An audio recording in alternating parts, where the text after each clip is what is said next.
Did you know there was a woman in the Bible who was trusted to deliver an important letter from the Apostle Paul to the church in Rome? Her name was Phoebe, and she was a faithful servant in the early church. Phoebe was a Christian woman who lived in a place called Cenchrea.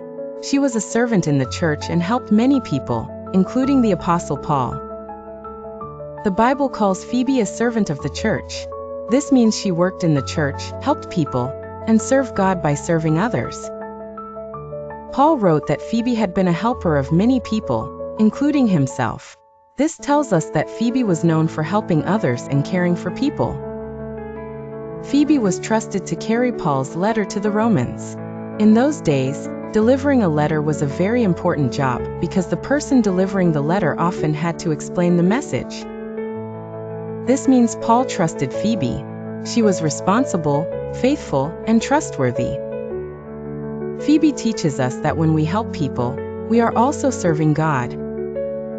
Not everyone is called to preach like Paul, but many people are called to help, serve, encourage, give, and support. Phoebe was one of those people. Phoebe traveled, helped the church, and served others. She was a strong and faithful woman in the early church.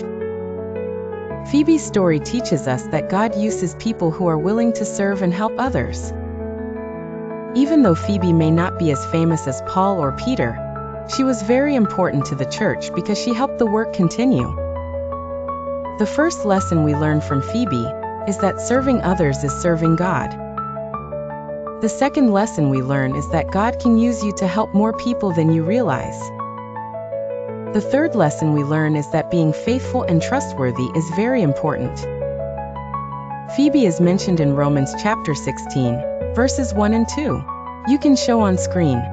Romans 16 verses 1 to 2. Let us pray. Dear Lord, thank you for the example of Phoebe. Help us to be servants, helpers, and people who are faithful and trustworthy. Show us how to serve others with love. In Jesus' name, amen. Thank you for watching.